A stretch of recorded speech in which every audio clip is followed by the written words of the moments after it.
Video में हम income method को समझेंगे।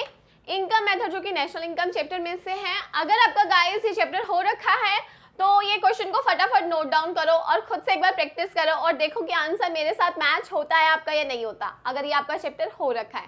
और अगर नहीं हुआ, आप मेरे साथ इसे सीखो कि किस तरीके से कितना इजी होता है इनकम मेथड के थ्रू क्वेश्चन को सॉल्व करना। सो आप यहाँ से सीख भी सकते हो, ठीक है। और गाइज इसके लिए अगर आपको नोट्स चाहिए तो नोट्स से बहुत ईजी हो जाता है ये चैप्टर करना। आपको नोट्स आपको टेलीग्राम चैनल पर मिल जाएंगे। टेलीग्राम पर जाकर आपको सर्च करना है तबिता मैसी क्लास 12 और आप उस ग्रुप को ज्वाइन कर सकते हो और वहां से आप नोट्स डाउनलोड कर सकते हो। इसके अलावा इंस्टाग्राम पर भी अवेलेबल है, तो इंस्टाग्राम पर जाकर क्या करना है, तबिता मैसी सर्च करना है और आपको नोट्स के लिए मेरी आईडी पर आना पड़ेगा। ओके, अब आगे बढ़ते हैं गाइस। और अगर ये वीडियो पसंद आएगी तो please like and share comment जरूर करना, चैनल को सब्सक्राइब करना for the more videos, right.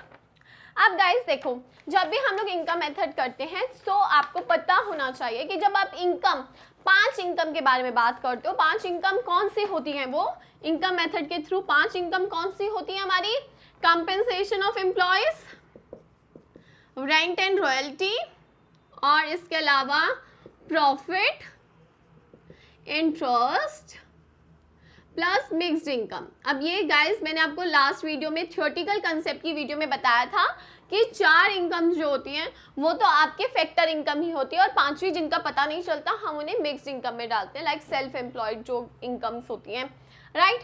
सो आपके पास टोटल 5 इनकम जब आप प्लस करते हो तो आपका आंसर आता है NDP at FC।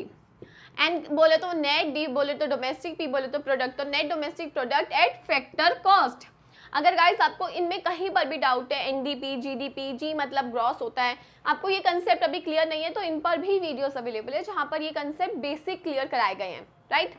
अब गाइस आपको ये तो हमेशा ध्यान रखना है कि जब भी आप इनकम मेथड सॉल्व करोगे your answer will come in NDP at FC। आपका आंसर NDP at FC आता है, ठीक है, that is the domestic income, ठीक है। यानी कि ये एक ऐसा मेथड है जो हमें डायरेक्टली डोमेस्टिक इनकम निकाल के दे देता है।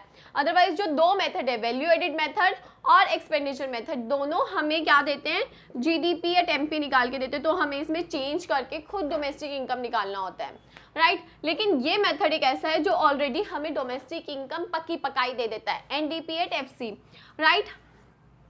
अब गाइस देखो, हमें निकालना क्या है, हमें निकालना है gross national product at market price, यानी कि हमें N को G में चेंज करना है, D को डोमेस्टिक को नेशनल में चेंज करना है और फैक्टर कॉस्ट को मार्केट प्राइस में कर देंगे, सब कुछ हो जाएगा। लेकिन हमें स्टेप बाय स्टेप चलना है। तो फर्स्ट स्टेप हम इनकम मेथड के से इसे निकालते हैं। So first of all we have to calculate NDP at FC।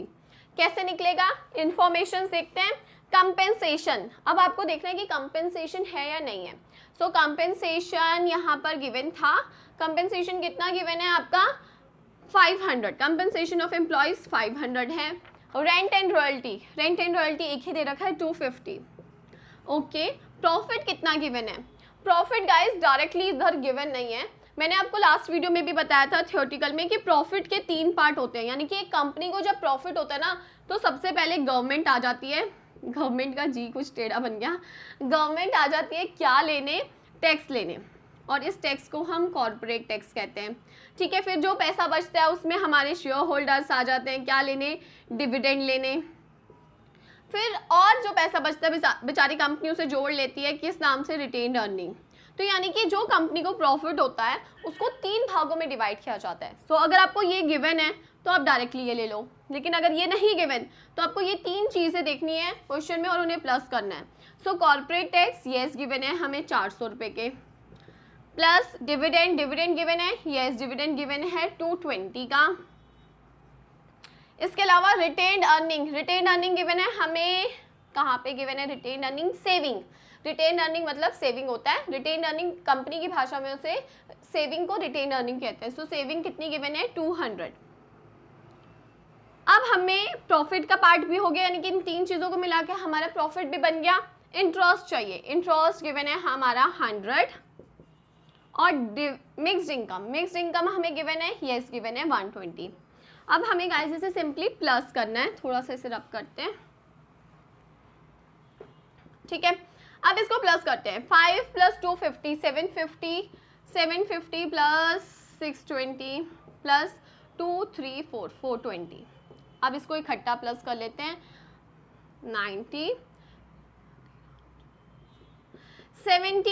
Rupees guys आ गया आपका क्या, NDP एट FC, बट आपको निकालना क्या है, GNP एट MP। सो अब हम क्या करेंगे, GNP एट MP निकालेंगे, किस में से, NDP एट FC को कन्वर्ट करके। और कैसे कन्वर्ट किया जाता है, N को G में लाना है हमें, तो हमें N को G में लाने के लिए यानी कि नेट को ग्रॉस बनाने के लिए हमें डेप्रिसिएशन प्लस करना होता है। सो डेप प्लस होगा इसमें, डोमेस्टिक से नेशनल इनकम पे लाने के लिए NFIA प्लस होता है। NFIA का फॉर्मूला क्या होता है गाइस, NFIA का फॉर्मूला होता है income from abroad minus two abroad. तो फ्रॉम है हमारी 320 माइनस टू एब्रॉड, हमेशा ये याद रखना फ्रॉम माइनस टू होता है गाइस, अदरवाइज काफ़ी स्टूडेंट इसमें गलती कर देते हैं। सो फ्रॉम माइनस टू करना है, राइट। इसके बाद आपको फैक्टर कॉस्ट को मार्केट प्राइस में चेंज करना है, उसके लिए हमें NIT प्लस करना होता है। और NIT का फॉर्मूला क्या होता है पता है आपको, IT माइनस सब्सिडीज।